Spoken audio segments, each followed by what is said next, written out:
Before we get into the new episode, I'd like to thank you for listening, and I also want to let you know how you can help us release 2 episodes every month. For just $2.99 per month, you will get access right now to 2 bonus episodes. And when we get enough subscribers, I will be able to dedicate myself full-time to the podcast, and we will then launch 2 episodes every month. The second monthly episode will be behind a paywall, but all paying subscribers will be able to access them. You can subscribe now through Apple subscriptions, Spotify subscriptions, or on Patreon at patreon.com/Great Business Stories, and there's a link to it in the description. For Spotify listeners, you'll see the 2 bonus episodes in the feed with a padlock symbol. Just click on either episode to subscribe. And another way that you can help us reach the goal of releasing 2 episodes every month is to tell someone else about our show. That would be a huge help. And one last thing, we'd love to hear your feedback, comment, a correction, or if you have a story you'd like us to cover, whatever it is, email us at info@gbspod.com. Thank you and enjoy the show.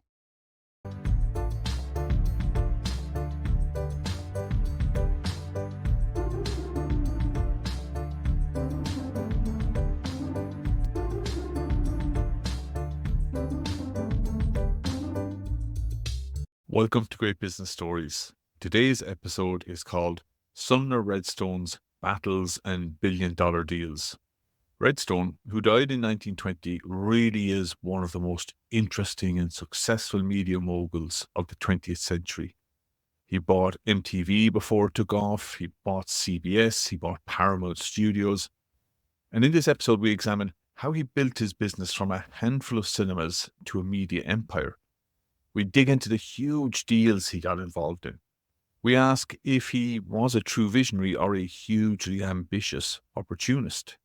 We look at how his dysfunctional and fractured relationship with his family led to a dynasty-like soap opera that probably eclipsed his business successes. Also, this episode was recorded in 2023, so well before Paramount was sold recently.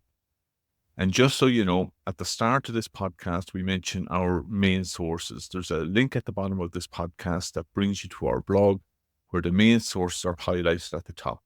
And there are links there to some really great videos and articles that are relevant to this story. I hope you enjoy it. So, morning, Keith. How's it going?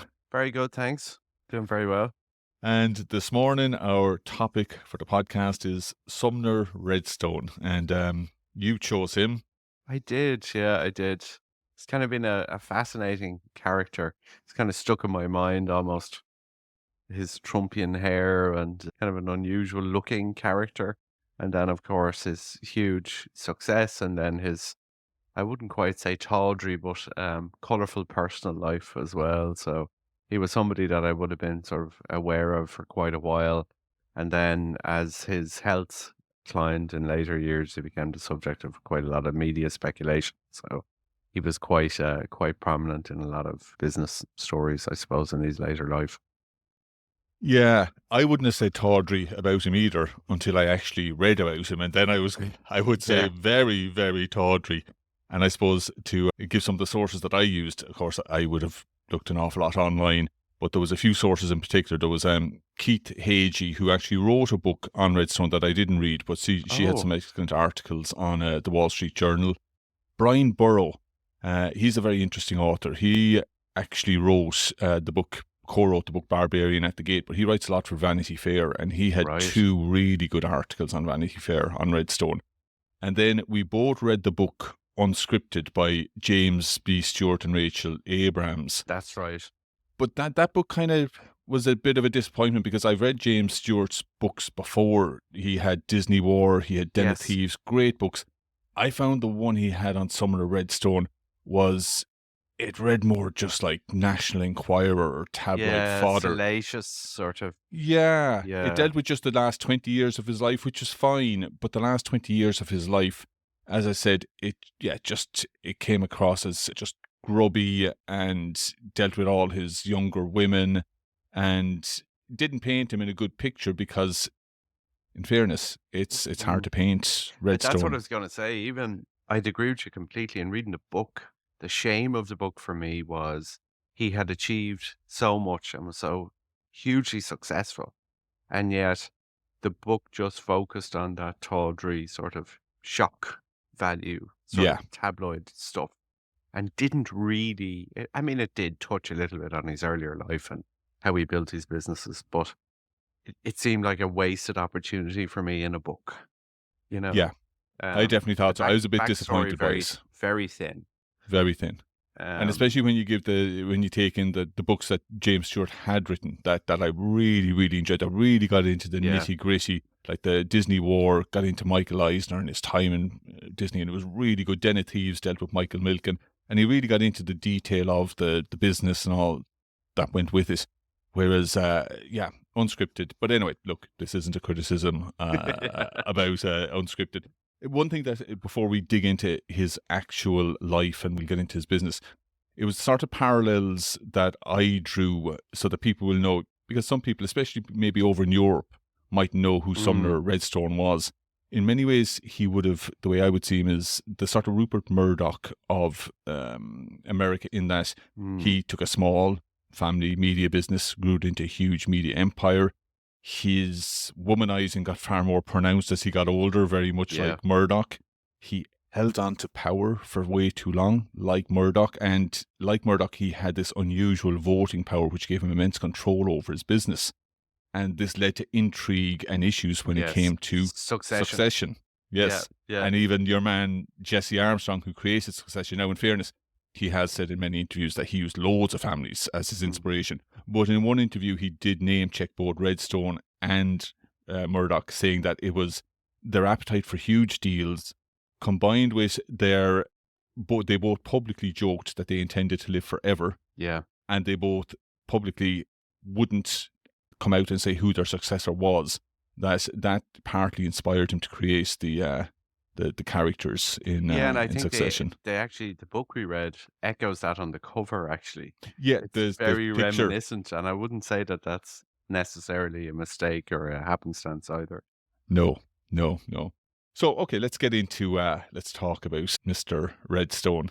He was born in Boston in 1923. His Yeah, and father was apparently on videos the accent never went, oh, you know. it was such a broad See, Boston accent. actually, I won't kind of derail it so early in the podcast, but one of the anecdotes I loved in the book is later life when he had a stroke. He'd lost some of his power of speech, and they gave him a device that he could type into, which would read out what he wanted to say. And Yeah, most of it was profanity. So he could type in and tell people to fuck off, yeah. which I really loved. You know, it's a great, great anecdote. He was definitely a contrary old fella. Yeah, yeah. But sorry, so born in Boston. Born in Boston, father Mickey Rothstein, who changed his Mm, name to Redstone because there was a gangster in New York yeah. called Arnold Rothstein. Very interesting character as well. I'd read about him before. He fixed the World Series in 1919. Yeah, he's one of Um, those. He's one of the characters in the Boardwalk Empire show as well. that's true. Yeah, Yeah. yeah. So changed it to Redstone also because there was a lot of anti-Semitism in Boston at the time. Mm, So that's why he changed it. And he grew a small business, I think 2 nightclubs and a handful of drive-through theatres, funded apparently by another gangster called Harry Doc Sagansky, a oh, Boston gambler and gangster. So that's where the money came from. And Redstone had a brother called Eddie, and his mother put a lot of pressure on Sumner Redstone because he was very smart and she yeah, pressured him to do well. yeah, And he did do well. He was extremely, extremely smart and extremely hardworking by all accounts. yeah. And he went to the very prestigious Boston Latin School, where he got the highest grade point average in his class. But Redstone went on to claim that he got the highest grade point average in the 300-year history of the school, which is impossible because over 300 years, the exams, I'm sure, would have changed somewhat. So to claim that he got Yeah. the best grades in 300 years. But that was one thing about Redstone that you sort of realized the more you read about him and saw him. He molded the narrative always to make himself look as good as possible. He lied. He left out elements of stories. You couldn't really take him on his word, is So the impression not I not got. not just the hair that was reminiscent of Trump then. Oh, yeah. Now, I don't think he goes as far as Trump, but there's definitely that element to him that he was Mm, always right. That was one yeah. thing. And he always made himself look good. Never told a story that made himself look mad in any way. No. Um, And but so yeah, so the dad started the business and it was embryonic then, really. yeah, started it and grew it into a nice small Mm, business. I remember hearing Redstone say at one stage that when he moved into the business, it had 2 drive-throughs, whereas actually, yeah, by the time he got to the business, there was something like a dozen drive-throughs. right. That's as I said, that's typical of him. But yeah, so he was very smart. Went to Harvard Law. I think it was mid during his degree he was taken out of Harvard Law. He was recruited by the army to help in their Yeah. war effort, and he Code became breaking and for the yeah, Japanese code breaking, and he learnt Japanese by watching movies. So it's that's incredible. yeah. And then he went back, got his law degree, worked for the government for a while, then started up his own law practice where he was doing very well. He was pulling in about, he says, $100,000 a year, which I'm sure back then is huge money. Huge. And then says he got bored with this. So in 1954, he went back to his father's company because Yeah. he said he wanted to build something big, you know. Um, and the company that by back then was called Northeast Theatre Corporation. Redstone later renamed it National Amusements, and that was Yeah. the holding company Yeah. where all his acquisitions then were sort of held by National Amusements. His brother Eddie was there by the time he got there, but his brother Eddie worked very much in the background, Mm, whereas Sumner was very much the driving force of it. He was going out on the road, growing the business. And Eddie claims, from what I can gather, that Redstone really wanted Eddie out of the business. mm, Redstone, or Sumner, I suppose, to differentiate them. Sumner wanted control, and yeah. control definitely seems to be central to Yeah. Sumner Redstone's life. Yeah, and So, I think that's fair, and probably it's common with, a lot of these successful people that we profile, control and unwavering self-belief seems to yeah, be sort of an important component of what these guys talk about. very much so. And Sumner Redstone had total belief. He did, in fairness, have a vision for where the company was to go and how he Yeah, was to grow the company. And he knew that the business itself wasn't going to grow massively in terms of numbers of people that they get into each cinema, because he could see over the last 30 years, while he was over the 30 years previously, that the numbers of people going to the cinema didn't actually increase a whole lot. yeah, So he knew that the way to grow it was to, buy more cinemas to grow that side of the business. So he went to the bank to get a $10 million loan. And apparently the bank was so impressed with the vision that he gave of what he wanted to do with the money that they gave him a $50 million loan. And again, this is his telling of yeah, it. But having said that, he did get money off the bank because he did manage to grow the business quite significantly and quite quickly. At the same time, he ended up falling out with his brother Eddie, because Eddie was kind of in the back offices. He felt that he was being overlooked an awful lot. Also, the father gave Sumner the CEO position in 1967, and it ended up with Eddie Redstone suing his father and his brother. yes, And they eventually settled in 1972. He was bought out for $5 million, and he left the business, and by all means had a very successful career in banking. I think he owned or was in charge of 3 banks and did quite well for himself. Sumner Redstone said him and his brother did eventually reconcile, but it was just one of the first instances of Redstone falling out with a family member, yeah, which would go yeah, on to be a pattern. yeah, yeah. And certainly features much later in the book as well, obviously. Yeah, yeah. But one thing that Redstone did do during this time was that he could see that the cinema chains and the cinema companies were very much bottom of the pile, and he could see Yeah, the studios were the top of the pile. And he also saw, which is quite logical, but he could see that good films brought the people into the cinema, that content really was king. And now, yes, this is a phrase that, again, Redstone said that he originated, that content is king. But I did some research on this, and I actually saw a video where he very explicitly makes the point, content is king, he said. And he said, and I originated that phrase. Now, I think he probably got the hump because Bill Gates had used Yeah, that yeah. phrase in a 1996 article, and everybody is attributing it to Bill Gates. Yes. So Redstone wanted it known that he originated that phrase, but he didn't. That So phrase, so thin-skinned as well then. yeah, Just yeah. yeah, very thin-skinned. But he was right. This content is king. That really drove his vision. He knew that a good movie Mm. really can not only drive people to cinema, but it can have a huge impact on a studio, on their share price. Like if you look at, I had a quick look. If you look at stuff like Forrest Gump, budget was 55 million. It made 678 million worldwide. Wow. So the return on investment on a good movie is huge. And Redstone at the time, even though he didn't have the money to buy a studio, he did have money to invest in studios, to buy shares. And Yeah. that's like, he'd a really simple investing strategy. When he saw a good movie, he'd go out and he'd buy shares in the company. So And he'd probably see the movie early then, ahead of the well, now, public. that's a good point, because back then, Redstone started moving up through the cinema world and also became involved in sort of the Cinema Association, I suppose, Cinema Right. Association of America, and became very prominent because he won two big cases for them. The first one was that back then, some cinema chains, the smaller ones, the drive-thrus and all that, wouldn't get a movie for weeks or sometimes months after the bigger chains. So he thought that was unfair, brought a court case, won the court case. All cinemas had to get the movies at the same time. But the second big win he had was what you're referring to, was that cinema companies back then and cinema owners didn't get to see the movie, and they had to bid on it without seeing it. Oh And they God. also didn't know what other theatre owners were bidding on the movie. So, like, again, very unfair. He brought a case, won that, so that all cinema people, all theatre owners got to see the movies at the same time. Right.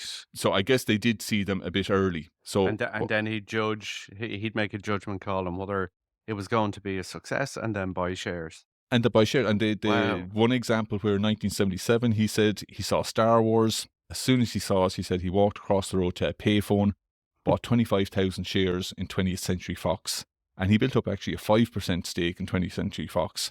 And when Murdoch bought that company, bought that studio, eventually he cashed out and made a $20 million profit. He did the Wow. same with Columbia Pictures, ended up building a 9.7%. And when that was bought by Coca-Cola in 1982, he made a 25 million profit. So a very simple strategy, but Yes. that's, And the cinemas then, I mean, today when we think of a cinema, it's a combination of, watching a movie and then obviously there's food at extortionate prices and yeah. soft drinks. Was the experience the same? I wonder, was the retailing element of the cinema as important, as Well, in profitable? fairness, from what I can gather about Redstone, he was very visionary in this regard. He could see, first of all, that drive-thrus, the initial business that he was involved in, was, not the future. They were Yeah. too seasonal. So he started investing in indoor cinemas. He didn't invent the term multiplex, but he did actually trademark it. So he Right. trademarked the term multiplex, and he could see that the only way a cinema was going to be successful was that if it was more than what it had been, if it was more of an event, Yeah. you know, better seats. He invested in technology, better projectors, better sound, Right. and the food element as well. So that's where he could see it. He was one of the pioneers of that. So he was very much a visionary in that regard. And that's why he was so successful in that side of the business. But Mm. again, his aim always seemed to have been anyway, although it took him quite a while to reach his goals, as we shall see, was to move up the food chain, move from cinemas up to the very top, I think was where he wanted to go, into the very top from Yeah, his studio. it's an interesting thing. I mean, I think the Viacom, which is his first foray into really staking a claim into content. Yeah, I've been thinking about that a little bit as you were talking, and it seemed to me in some respects when he bought in, it was 1987. yeah, You already had just massive disruption coming into there from home video, which was going to eat the cinemas. yeah. It was already well established at that stage. And likewise, when he was buying his shares, is he a visionary or is he just opportunistic? Opportunistic. That's interesting you should say that because, like, as you said, he was 63 in 1987 when he made his first move, which is very, very late in life. Yeah. And like people say, looking back, they're saying, oh, he was a visionary. He had this, this plan. And I even mentioned a plan. But now that you mention it, and I have thought about that, he didn't plan to buy Viacom. He had built a stake in Viacom. And Mm, Viacom's management then decided, you know what, we're going to take this company private. And they decided to take it private at a price that he didn't agree with. And it was only then that he decided, you know what, I'm going to buy it because I'm not happy. He saw huge potential in Viacom. And let's get into the Viacom deal. So it's 1987. Redstone had built a 9% stake in Viacom because back then he saw that there was big potential in cable. yeah.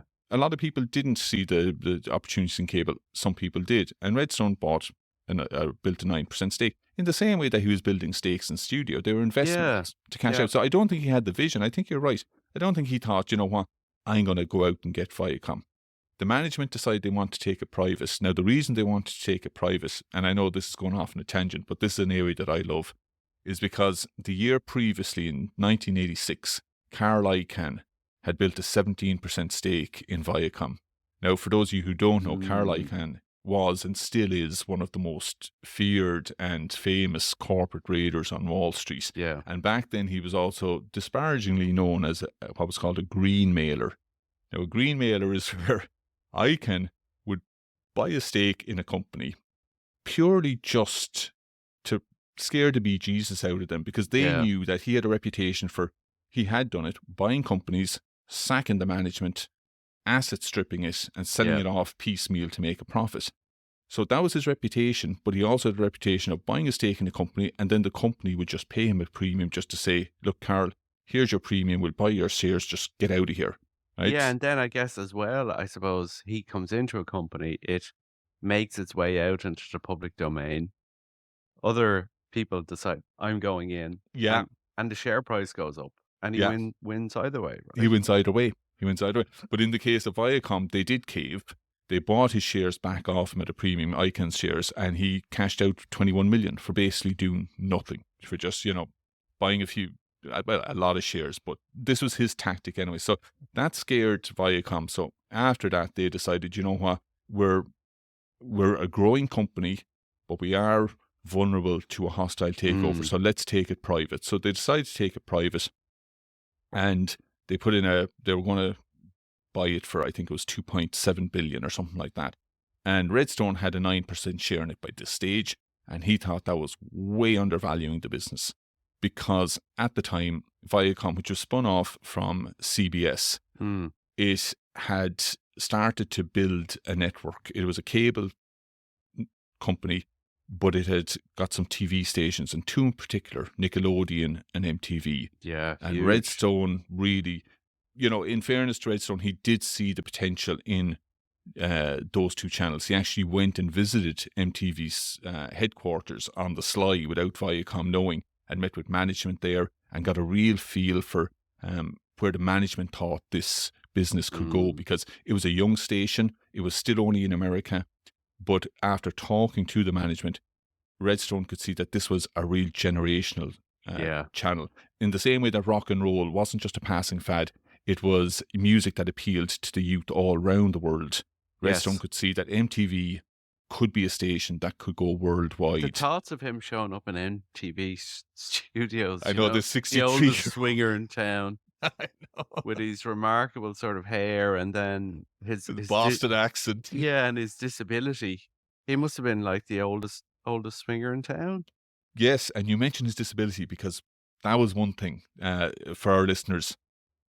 One of the seismic moments, and we'll get back to the Viacom thing, was that in 1979, so this is 8 years before the Viacom deal, when he was 55 years old, he was in the Copley Plaza Hotel in Boston. Got a call late at night when he was in bed from the lobby to say that there's a fire on your floor. As Redstone admits himself, he did the last thing you should do when you're told there's a fire outside your door. He opened the door. The flames shot in. He got burnt. There was no way out. He was on the third floor. He had to climb out the window, hold onto a windowsill for about 10 minutes until the fire brigade came and rescued him. During all this time, the flames are shooting out the window. One of his hands was almost severed by the flames. Yes. He got some, like, was it third-degree burns around over 45% of his body and had spent 60 hours in surgery. But as you were saying, his disability, that nearly severed arm, as soon as he came out of hospital, once he had all the surgery done, his favourite sport was tennis. And for the first year after the accident, he would tape a tennis racket to that hand so that he could continue to play tennis. So That's just a stubbornness, you know? You have to admire the drive and the stubbornness there. yeah, I mean, to But be I've hanging out the often, window, I know, but where, like, he had company in the room, he wasn't on his own either. this is Where did interesting. that person go? Wh- I've If seen the window many. was the only place to go, This is it, and for our he's hanging listeners, on. in all the interviews that Redstone does on this story, and he's told this story many times on TV interviews, he never once mentions that his mistress was in the room with him. Yeah. And when I heard his mistress in the room, exactly like you, I was like, where was she during this fire? Like, if he was hanging on by his hand, Yeah. where was she? Was she, like, just, I don't know, standing outside on thin air or what? Yeah, or I, did I another don't under- window and they're kind of in parallel or something. Yeah, I mean, I don't understand it. But you know what was interesting as well, Keith? I've seen several different interviews where he tells that story, yeah, and not one interviewer ever asks him, hold on a second. It's a well-known fact. What about the person who's in the room with you, Yeah, your mistress? yeah. Which kind of speaks to the power he probably had in the media business, that he was never brought up Yeah. on it. yeah. It also, of course, speaks to his philandering, which was prolific and which, as we shall see later, has a big impact on his business and his personal life. But yeah, very strange. And brazen to talk about it. I mean, Yeah. everybody at this stage knew his wife, his children, or ex-wife, I suppose, when he was retelling the story, Yeah, and it became a badge of honor. There's I know. absolutely zero sort of, regrets there. No. No. It's Well, I mean, fascinating. that was one thing. I remember one of his contemporaries in Hollywood had said of him that, what was the words? He said, he's no grace, no charm, no loyalty to anyone but himself.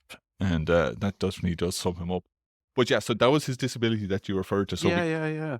we get back to the Viacom deal. He's 63 years old. They put in a bid for $2.7 billion. He says that's way too low. And it starts off a bidding war, basically, with him and the management. And it keeps going up from $2.7 billion.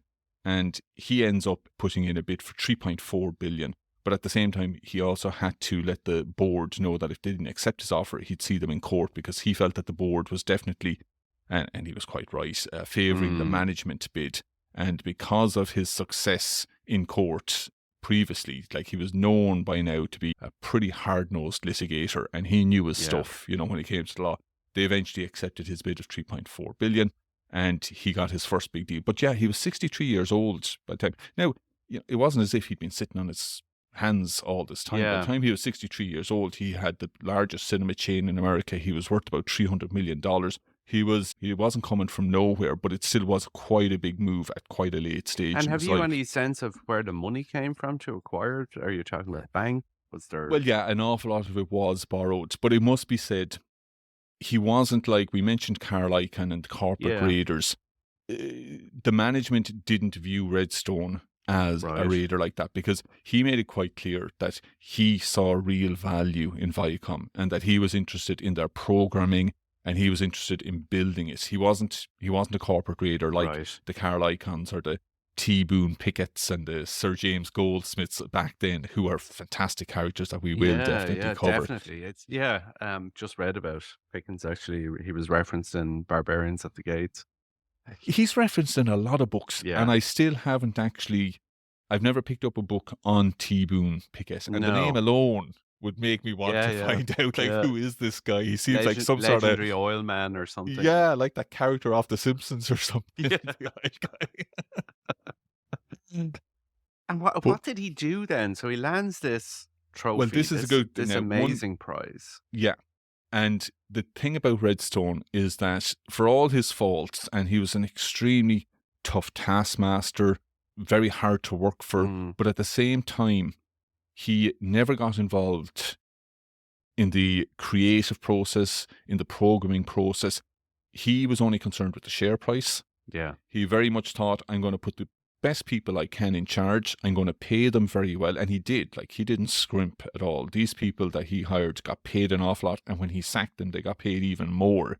Yes. And he left them in charge and left them to their own devices. As long as they could grow the business, he didn't care what programs they put out, as long as those programs were So successful. he was obsessed with the share price, isn't it? There's discussions around every room that he lived in. He would have a TV monitor showing the share price. Yes, and he even back then, which you're talking about, you know, the mid-80s, he had a satellite dish apparently on his town car. He had a Lincoln town car. He had a satellite dish on it with it so that he could watch CNBC inside in the car and watch the share price. So that's how obsessed he was with the share price. Now, he did have some debt, but his timing was perfect because in 1987, the US Senate deregulated cable TV, which meant that some of the cable networks that weren't core to Viacom or to Redstone's vision, he was able to sell at huge profits. And at the same time as well, his vision for MTV and Nickelodeon really did materialize very quickly. MTV went worldwide. They opened up in Europe, Japan, Yeah. Latin America. It was said, I saw a figure that 15% of all cable advertising revenue in the US went to MTV. So Wow. it exploded. And one advertiser said, if you wanted to reach the youth demographic back then, you just had MTV was the only place to go.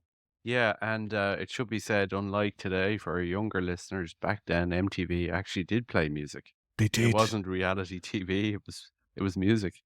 And I guess the idea of a music video was Yeah. embryonic in and of itself. So you're watching MTV to see a visual representation of what the artist's music was. It Yeah. wasn't about Catfish or Yeah. something like that. It was actually about the music. Yeah, I suppose even bringing it back to Ireland, for our listeners who are from Ireland, you'd be familiar with there was a program called MTUSA, which Oh, wasn't that it? yeah. In Ireland, it was shown only up for 2 or 3 hours on a Sunday evening. This is back in the 80s. And it was the biggest show because back then, being able to hear music from America and see the videos as well, It's incredible. it was huge. It was massive. Yeah. So there was MTV, but also Nickelodeon exploded. It went into 90 million households in 70 different countries, and it was in 68 million households in the US. And they also had a real emphasis on new and very lucrative programs like Rugrats, Real World. So they were doing a lot of programming. And then Viacom itself, Keith, I was looking at the syndication rights because Viacom was set up by CBS and was split out because back then TV stations couldn't syndicate their own programs. For some reason, the Federal Communications Commission had a rule that TV stations like CBS couldn't syndicate their own programs. So that's why they created Viacom initially. So Viacom had the syndication rights for programs like I Love Lucy, The Cosby Show, that kind of thing. Right. And I looked at the revenue for that.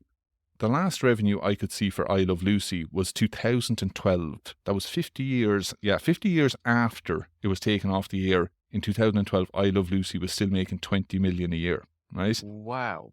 The Cosby Show, over 20 years, because I presume it's probably not being syndicated by many networks now, but for 20 years, the Cosby Show syndication made 1.5 billion. That's 75 million on average a year over 20 years. So just to unpack that briefly, so CBS would have done soup to nuts. Would they have had the cable infrastructure in the ground as well as producing the programming? Viacom did.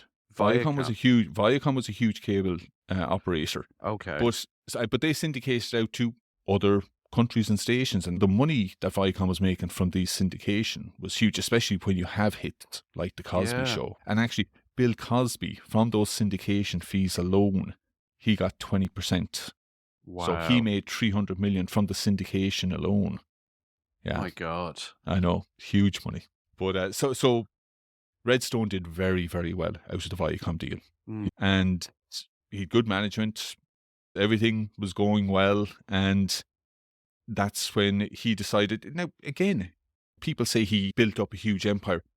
I'm not too sure how much of a plan it was because it still took him another good few years. It wasn't until 1993 that he made his next move, which was to go after Paramount Studios. And that this turned into a real battle because there was it was Martin Davis who was in charge of Paramount at that time, and they had had a few bad run of movies.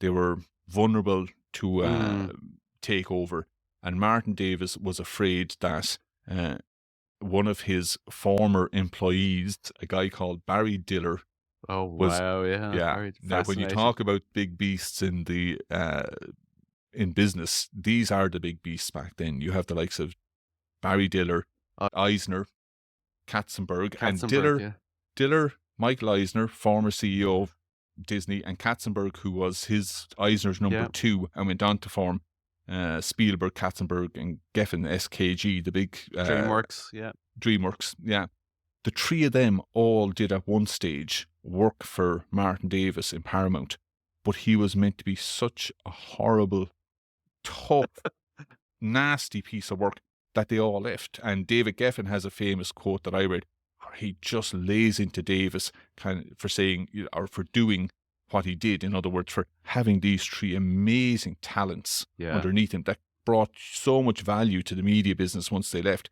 And they couldn't work with Martin Davis. He was so tough I to saw work with. Diller was on TV this week coming out against a writer's strike. Was he? So he hasn't gone anywhere.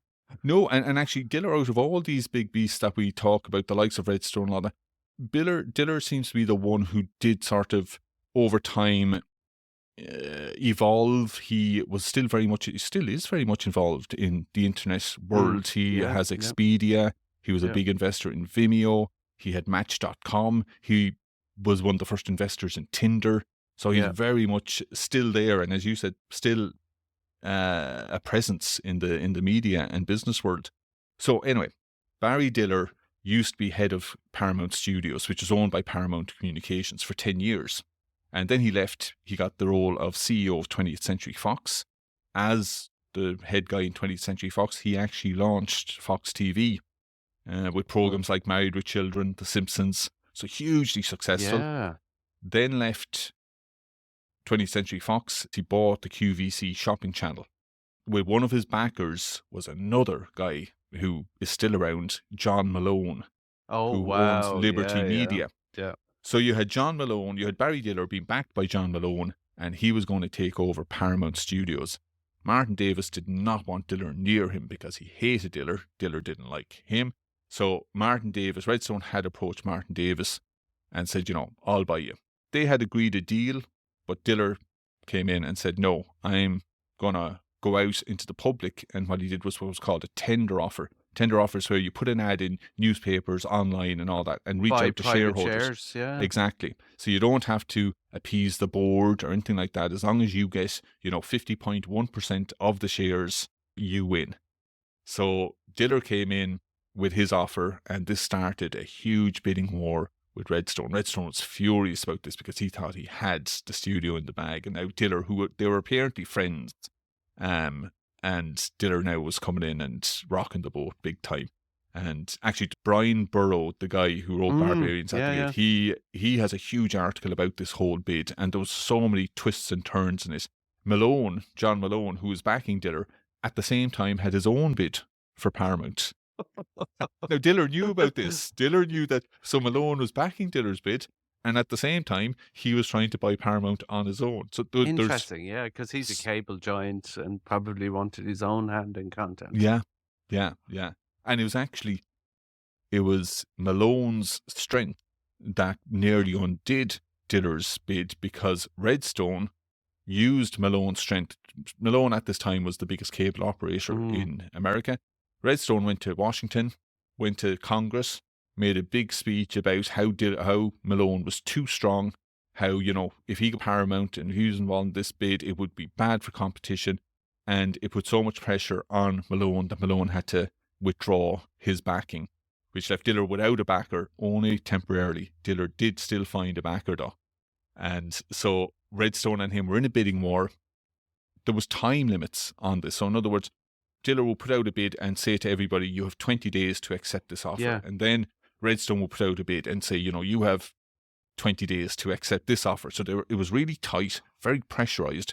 And in the middle of all this, Redstone pulled off what many did describe was unbelievable at the time. He merged Viacom with Blockbuster Video in a stock swap that worth about 8.4 billion. And the reason he did this was because at the time Blockbuster was going gangbusters. It was the biggest video chain, and it was cash rich. It had huge amounts of cash. And so Redstone merged Blockbuster with Viacom and used the cash that Blockbuster had to up his bid to, I think it was $107 or something like that, valued at Paramount at over 10 billion. So pushed his initial price that he was getting Paramount for. He had to go 2 billion over the odds to get it. But he eventually got Paramount. So Wow. and What a he story. always talks about how it was the most grueling battle he was ever involved with. And then he acquired CBS Corporation as well then. So that's a separate deal to That was a Paramount. separate deal. That was a separate deal. Paramount was in, it actually finished in February 1994 is when he won the deal. But then CBS didn't come up until 1999. Oh. Yeah, so that was a while later. But I mean, in that time, you could say that Redstone with Viacom and with Paramount had kind of reached his vertical, well, they say his vertical integration vision. But again, as we've talked about, you'd wonder how much this was planned. But he definitely did have a vertically integrated company by now, because he had his cinemas, he had Paramount Studios making films that were going to his cinemas. He had his TV companies. He had Paramount, which had a library of old films that he could then play into his TV networks. He also had Showtime, which is kind of like a movie TV station. And he also had Blockbuster. So when the Paramount movies were finished on the cinemas, they were released on Blockbuster. They could then be shown on Showtime. So it was a very vertically integrated company. And he was very, very high up on the food chain in terms of media moguls at that time. Now, they all say, though, and this was interesting, I read so many quotes on how the likes of John Malone, Barry Diller, Michael Eisner, they were all sort of vying with each other, but they all looked up to Murdoch. Murdoch was the guy, that they all looked at, because I suppose when you think about it, all these big guys were battling out in America, and they were looking at And Murdoch. Murdoch was international. Yeah, Murdoch was straddling the globe. Yes. And Murdoch was making, the thing about Murdoch, and if we ever do a show on Murdoch, which we will, it's going to have to be probably a 2 or 3 parter, because Murdoch did so much. And Murdoch didn't just buy businesses. Murdoch made, shaped stuff. You know, Fox News shaped, shapes the politics, the country. The way he took over the press in the UK, it shaped the UK for 30, 40 years. Yeah, and even Sky, that sort of battle with B Sky B, and you know, it reshaped the distribution of entertainment into the household. And shaped the politics of the country though as well, which is very interesting. So, but they all looked at Murdoch. So he was their inspiration. He was definitely. Yeah, it's hard. It's hard to conceive of when you read about Sumner, him being open to a suggestion that he was inspired by anybody. It does. It does. Would he be self-deprecating or self-aware enough, I wonder? The quotes I saw were from the likes of Malone, Eisner. Now, Ted Turner actually likened Rupert Murdoch to Adolf Hitler. He was the one person who didn't like Murdoch. Redstone, I think, saw himself as an equal. I don't think. The feeling I got, he saw himself as going head to head with Murdoch all the time. And I mean, financially at the time, their empires were probably of the same size, but you know, in terms of impact, Murdoch definitely had a far bigger impact than anybody else. But you'd wonder if these guys ever met socially, formally, informally. Was there any sort of relationship between these titans of media, I wonder? That'd be interesting. I mean, I have seen interviews with Redstone where he said that he has met Murdoch on many occasions, but they'd probably meet as, you know, a dinner. You know, and they get chatting at that. Whether how close they actually were, I don't know. But by all accounts, Redstone was very close with Barry Diller. They considered themselves friends. But, you know, you'd wonder how many friends the likes of Redstone actually had. You know? But yeah, so he bought Paramount. As you said, his next big thing, was CBS, which he bought in 1999. This Mm. was an easy deal. There was no fighting, no nothing. It valued this Viacom CBS owned in 1999 when he brought it over at 72 billion. And it was the largest media deal ever until a few months later, there was the AOL Time Warner deal. Oh, yeah. That's a story we'll have to talk about at some point. I actually just read a book when I came back from holidays. I read a book on that deal, and it's an amazing story because Yeah. one of the worst deals in history, and an But awful lot of the hubris. concept was incredibly, prescient in some respects. Just Yeah, the timing and the execution. yeah, and Yeah. the putting together two totally, like from the book that I read, two totally different organizations Yeah. in every way. In every way, you the old school Time Warner, you had the AOL guys, who were just gung ho and just focused on sale, sale, sale, and they didn't mesh well at all.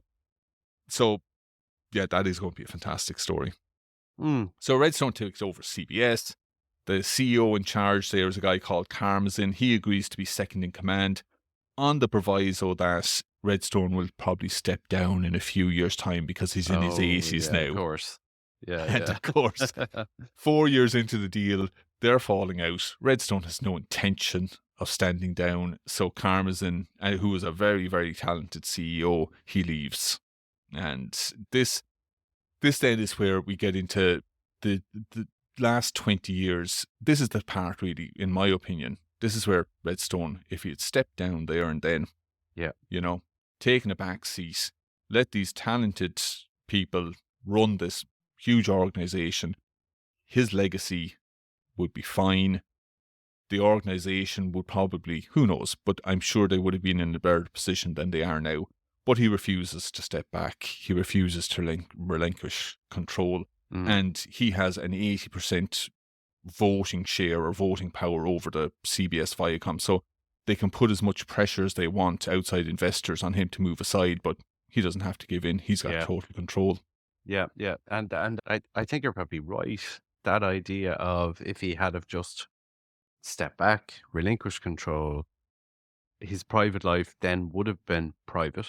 Yeah. And he would have been, I wouldn't say untarnished, but there would have been kind of probably less interest. He would have been free to, enjoy his various liaisons in peace without the scrutiny of the public. Yeah. And I thought that's where we probably have to bring in his private life a little bit, because for the last 20 years, his private life and his business life become entangled, Yeah. which leads to the whole succession issues, and just it gets a bit grubby. Now, I saw people comparing it to a Shakespearean play, and I never saw it at that. The more I read about it, it just came across as very grubby tabloid fodder. I'm sure in Succession on TV it plays out as very dramatic, but it didn't come out that way to me at all. I just thought it was just very tawdry. But Yeah, and very transactional as well. yeah, There was a lot of people who are effectively paid companions yeah, for this sort of aging, yeah. business rock star. That's it. I suppose, to give our listeners a little bit of background, what happened here is that it started in 1999, where his personal life starts coming undone. His wife of 52 years, his long-suffering wife Phyllis, files Mm. for divorce. It's the third time she's threatened Yeah. divorce, but this time she follows through. So they divorced in 1999. I don't know exactly what the settlement was, other than he guaranteed that all his shares would pass on to his grandchildren when he Yeah. passed away. Yeah. So they divorce. He has a string of girlfriends. At one stage, I think he even steals his grandson's girlfriend, it's reported. String of girlfriends, half his age. He eventually marries one in 2004, and they stay married for 5 years. Then at the same time, he is aging. His decision making has to be drawn into question, because what he does is, in 2005 or 2006, he splits CBS Viacom into two separate companies, because he Yes. thinks CBS is dragging down the shares of Viacom. And he puts Tom Freston, who was the head of MTV, in charge of Viacom, and he puts Les Moonves in charge of CBS. So again, you're thinking then, at this time, people are thinking, okay, well, Sumner is going to take a back seat with his new wife and let these guys run the companies. All good. Yeah. Everything is fine now. But of course it's not. Within a year of him doing this, he decides that he wants to show everybody that he's back in charge and back in control. So he does two things that take everybody by surprise. The first thing he does is he effectively sacks Tom Cruise.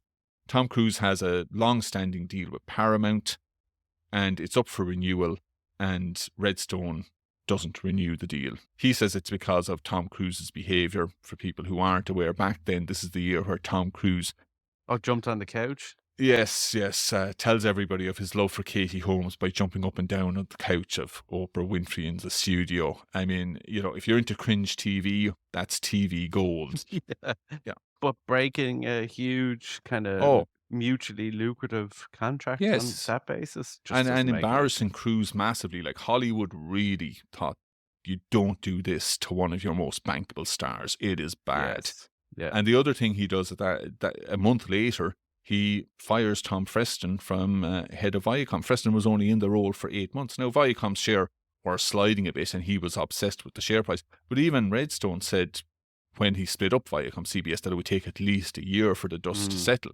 So this was seen more of these two moves as him announcing. And in the interview that he did with Brian Burrow, he more or less says this, him announcing to Hollywood that I'm still in charge. It was very, very petty.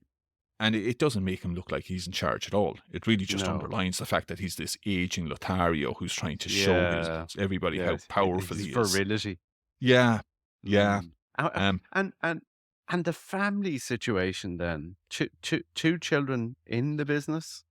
Yeah, Brent and Sherry, very much involved in business. And this is where it unravels again. In 2003, Sumner fires Brent from the board of Viacom. Brent Redstone says it was a vindictive move because at the time of the divorce, Sumner had asked both his children to give their voting powers, their voting shares over to him. Sherry did so, Brent didn't do so. And so in 2003, Sumner removed him from the board. And then in 2006, Brent felt that the company was starting to be mismanaged. He was right. Sumner shouldn't have been in charge at this stage. So Brent at this stage had a sixth of the company. Sherry had a sixth of the company. Now, this is a sixth of National Amusement because that's the holding company. So they had a sixth each and Sumner Redstone had the rest. Brent, this was worth about 1.3 billion, but Brent Redstone couldn't access it. It was, tied up in whatever way it was. So he couldn't realize any value from it. And he sued Sumner Redstone for mismanagement of the company. It got very messy. He ended up selling his shares back to Sumner Redstone for $240 million in 2006 and never spoke to him again. Yeah. So and he pursued a life in sort of religious education, I think, after. Did he? I didn't follow up on that at all. Yeah. I think he was quite a religious guy and, kind of pursued that. Sumner Redstone would drive somebody to religion. Yeah, or maybe he was spending his time praying for his soul, his dad's soul or something like that. Yeah.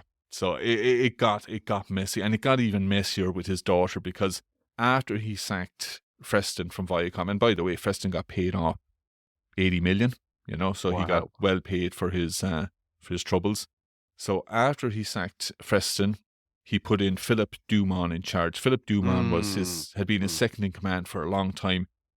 Both Sherry and Brent and an awful lot of people did not feel that Dumont was the right kind of guy. They felt he was obsequious, very much a yes man. Yeah. And at this time, so Sherry Redstone didn't agree with that. Sherry Redstone also didn't agree with Redstone. He started buying shares in a gaming company called Midway Games. Yeah. Now, I couldn't find out how much he invested, other than I did see that it was in the hundreds of millions he invested. And Sherry Redstone was saying, this is a bad deal. He invested hundreds of millions. He eventually had to sell his stake for 100,000. Yeah, that's right. And Sherry Redstone also started making noises about the board, saying that it was full of Sumner's acolytes and old white yes men, that they didn't disagree with him at all, that there was no diversity. And Sumner Redstone did not like being brought up on anything. And she was proven to be right in a lot of these cases. But because of this, he wrote a letter to Forbes, a public letter, where he more or less said that she was not his heir apparent, that it was going to be, the board, because it was always seen that she was going to be his heir apparent, that she added nothing to the business. A real disparaging Horrible. nasty letter that he published, that he wrote to Forbes so that everybody could read it. And that same year, apparently, in front of executives, he called her the C word. And she did have some sort of positive influence and some good contributions to make to the business. She was one of the people who championed that sort of resurgence in cinema through investing in better surroundings and more comfortable seats. And she tested this, and the format worked. It brought people back to the cinema. Yes, you're right, because I remember reading it was around 1999, 2000, there was a big slump in cinemas and an awful Yeah. lot of cinema chains got into trouble, but National Amusements didn't. And even Redstone came out at the time and praised Sherry, saying it was what she had done that Yes. made sure that they survived this tough time. She was as tough and tenacious as him. She seemed to have a lot of his qualities, maybe his better qualities and not his bad qualities. Because, yeah, he disparaged her. Succession was thrown up in the air. Yes. He divorced his second wife. He ended up with an awful lot of other young women until eventually, and that's where the James Stewart book focuses in on, where there was two women in particular who milked him for as Yes. much as he was worth. It is estimated that they took about 150 million out of him. And in the book, wasn't there one day alone where he wired 90 million into their accounts, 45 million each, straight into their accounts. Yes. And meanwhile, it wasn't as if this was some sort of, and not to be too sort of graphic on it, but it wasn't like these were exclusive relationships either. It was very No, transactional. I thought it was ironic as well. He expected absolute loyalty from anybody else and exclusivity from these yeah, relationships. And yet it completely wasn't reciprocated in any way. He was yeah. free to really do whatever he liked. So it was very much an imbalance of power here. And in But, later life, I guess, that balance shifted yeah, in the other party's favor. It could be yeah. argued, I guess. And that's why it's very hard. I mean, I know by this stage he's an old man, but it still is very hard to feel much sympathy for him. He Yeah. doesn't cut a very sympathetic figure. And he has these two women in his life who have basically shut out Sherry and the rest of his family from his life. They've taken control of his life. He has Philip Duman, his obsequious, as I said, yes man in charge of Viacom. Now, Les Moonves is still doing very good with CBS, but the Viacom share price starts going down.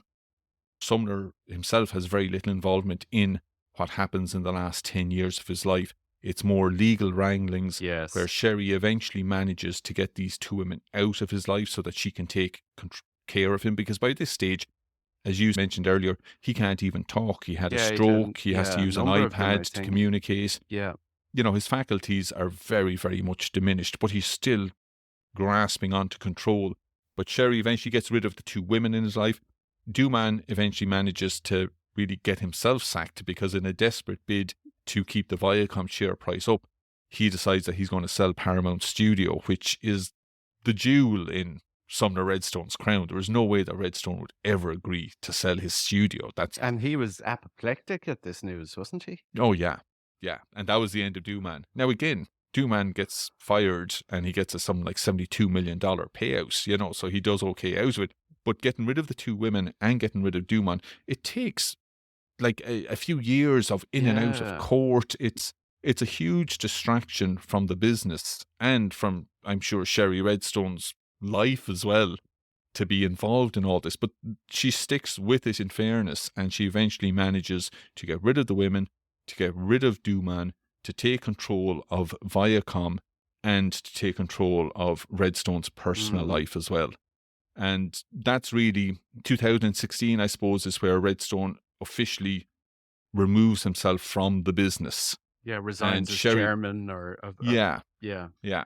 And Sherry Redstone takes over both businesses. Again, in the last few years, there have been a lot of machinations within the business. Moonves himself eventually had to go. He was caught up in the whole Me Too movement with CBS. He wasn't done for anything. I think ultimately he was sacked because he lied to the board Yes, over. that's right. Yeah. And so then Redstone, the last few years of his life, anyway, seemed to be quite peaceful, where he does eventually fade into the background Yeah. and Yeah. doesn't get involved in the business. And he passed away in 2020, it was, At the age of 97. at the age of 97. Just before I suppose we wrap up, where is the company now in terms of ownership and management? In terms of management, there was a guy called, I think it's Bob Bashkin, who Sherry Redstone very much championed. Hmm. When she took over Viacom, Les Moonves was in charge of CBS, Bob Bashkin was in charge of Viacom. Sherry Redstone put an awful lot of store in Bob Baskin, and she eventually merged CBS and Viacom back together again.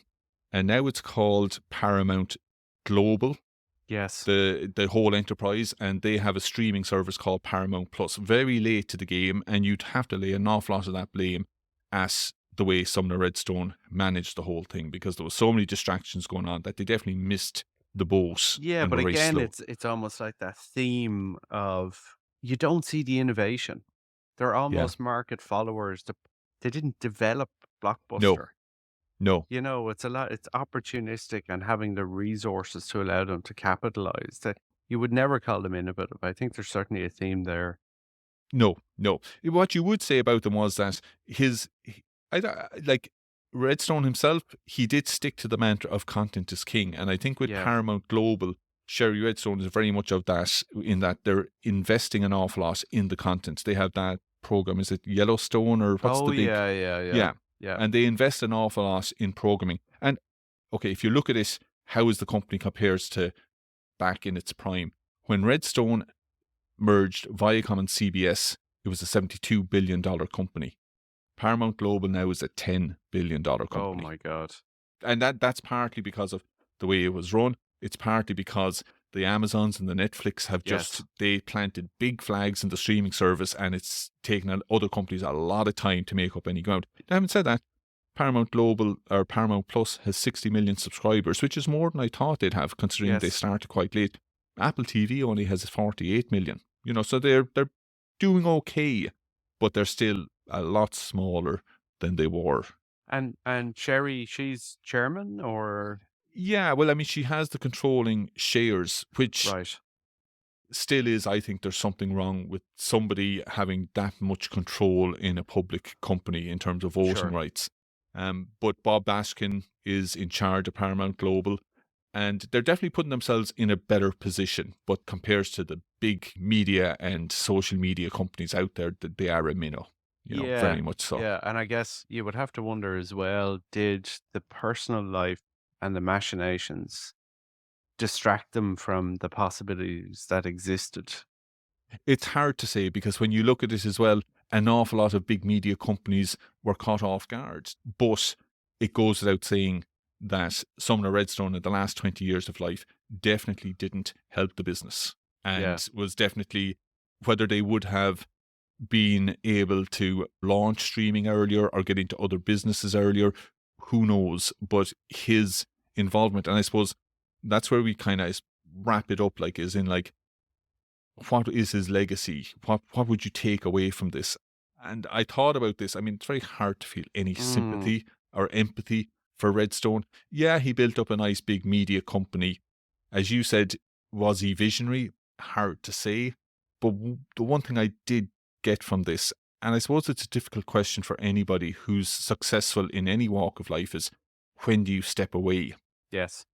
But the one thing we can say for definite is that Redstone left it far too late to step away from the business, and that had a very damaging impact on the business. And also, on a personal level, his character, his personality, his womanizing, it caused an awful lot of pain and humiliation to his family. So, you know, I I read the books, I read the stories, and at the end of it all, I just thought, you know what, you weren't a very nice man No, I didn't overall. think that he was a sympathetic character at all, to be frank. No, no, and not a very inspiring character. Even from a business point of view, you'd say, okay, he built up a big business, yeah, and then he proceeded to, interfere, not destroy it, because it didn't get destroyed, but definitely impede it for many, many years, because of his desperation to hang on to power and to be And to seen be to be in control. seen to be in control Yeah, as opposed to being in control. yeah. And I wonder when you talk about these generous settlements at termination, is that really tough guy up front and then a slap on the back when nobody's looking, a little sort of envelope. Yeah, I have to be seen as a tough guy. I mean, I wouldn't like to, psychoanalyze this guy. I wouldn't like to get into his head for 2 minutes, but I just wonder, is there an insecurity there in some respects? I think there's definitely an insecurity there. Yeah. I think the ability as well that he's not able to tell the truth about an awful lot of things that happen because he wants a narrative that makes him look good all the time. Yes. Yeah. Definitely Yeah. points to that because, I mean, nobody's perfect, but he wanted to portray this strong man, tough guy, always in control, always right, which is Yeah. ridiculous. So, yeah, look, my takeaway from it was a great story, but definitely not a great character. I think that's a great way to end it. Alrighty, Keith. Cool. I'll All talk right. to you soon. Talk to you soon. Cheers. Take care. Bye. Bye.